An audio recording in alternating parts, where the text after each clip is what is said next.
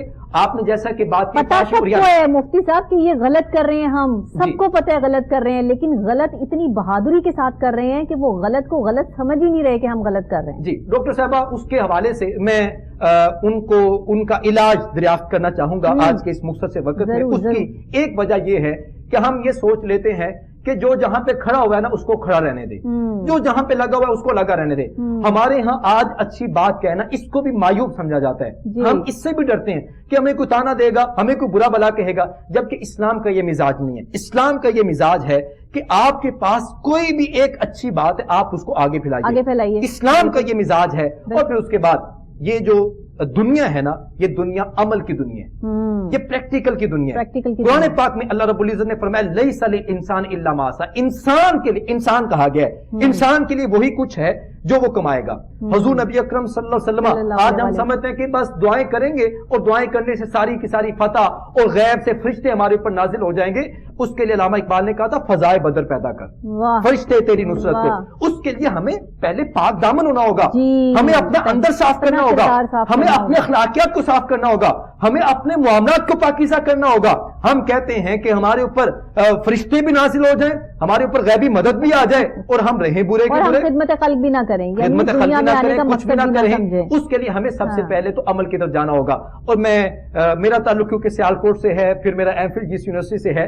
علامہ اقبال رحمۃ اللہ آپ کی جو روح ہے وہ کیا کہتے ہیں؟ علامہ اقبال نے کہا تھا کہ عمل سے فارغ ہوا مسلمان بنا کے تقدیر کا بہانہ. پتہ نہیں کیا نام ہے اس کا, خدا فریبی یا خود فریبی, پتہ نہیں کیا نام ہے اس کا, خدا فریبی یا خود فریبی, عمل سے فارغ ہوا مسلمان بنا کے تقدیر کا بہانہ. ڈاکٹر صاحب ہم کیا دیتے ہیں, یہ تو ہمارے مقدر میں لکھا ہے, دیا آپ نے سوال کا, ہمارے تقدیر میں یہ لکھا ہے, ہمارے تو مقدر میں یہ لکھا ہے, ہمارے تو دن برے آئے ہوئے ہیں, ہمارے اوپر تو وقت برا آیا ہوا ہے. ڈاکٹر صاحب علامہ اقبال نے کہا تھا کہ مسلمان اسی وجہ سے قسم پرسی کا شکار ہے, اسی وجہ سے ہم پستی کی طرف جا رہے ہیں. بھئی ہمارے تو قسمت میں یہ لکھا ہوا ہے. علامہ اقبال نے کہا تھا تقدیر کا رونا نہ رہو بلکہ عملی طور پہ میدان میں نکلو. ڈاکٹر صاحبہ اگر دعا سے سب کچھ ہو سکتا, مجھے آپ یہ بتائیے کہ حضور نبی اکرم صلی اللہ علیہ وسلم آپ کو میدان بدر میں آنے کی کیا ضرورت تھی؟ صحیح بات, آپ کو غزوہ احد بپا کرنے کی کیا دعا ہوتی اور بات ہو جاتی, دعا سب کچھ. میرے نبی صلی اللہ علیہ وسلم سے بڑھ کے مستجاب الدعویٰ کون ہو سکتا تھا؟ انہوں نے کر کے دکھایا, عملی طور پہ کر کے دکھایا. اور ڈاکٹر صاحبہ آج ہم نے ان باتوں کو سمجھنا ہوگا, اور اگر میں یہ بات نہ کروں تو بڑی یہ خیانت ہوگی. ڈاکٹر مائیکل ہارٹ, اس نے جب کتاب لکھی تھی The 100, میرے پاس وہ کتاب موجود ہے, اس نے جب دنیا کے عظیم لوگوں کو اس کتاب کے اندر یکجا کیا, اس نے کیا کہا تھا؟ اس نے پوری دنیا میں سے ہیومن ہسٹری میں سے بڑے بڑے عظیم لوگوں کا انتخاب کیا تھا, اور عظیم لوگوں کا جب چنا, ٹاپ آف دا لسٹ ان 100 کے اندر آئنسٹائن بھی ہے, نیوٹن بھی ہے, شیکسپیئر بھی ہے, آئنسٹائن بھی ہے, افلاطون بھی ہے, سکندر اعظم بھی ہے, حضرت عیسیٰ علیہ السلام بھی ہیں, بدھ مت کے بانی بھی ہیں, اس کے اندر دیگر مذاہب کے بانیان بھی ہیں, بڑے بڑے بادشاہ ہیں, بڑے بڑے فلاسفر ہیں, بڑے بڑے سائنسدان ہیں. ڈاکٹر صاحبہ ڈاکٹر مائیکل ہارٹ عیسائی ہے, غیر مسلم ہے, امریکہ کا رہنے والا ہے. 1979 کے اندر ایک کتاب شائع ہوتی ہے, اس نے کہا تھا کہ دنیا کے اندر جب میں دیکھتا ہوں سب سے عظیم ہستی اگر کوئی گزری ہے وہ ایک ہی ہستی ہے, اے مسلمانوں تمہیں مبارک ہو, وہ تمہارے نبی محمد مصطفیٰ کی ذات ہے. ڈاکٹر صاحبہ اس کے جملے بڑے اہم ہیں. وہ کہتا ہے my choice of محمد صلی اللہ علیہ وسلم to lead the list may be surprise to some readers and may be questioned by others, but he was the only man in the history who was supremely successful on both the religious and secular level.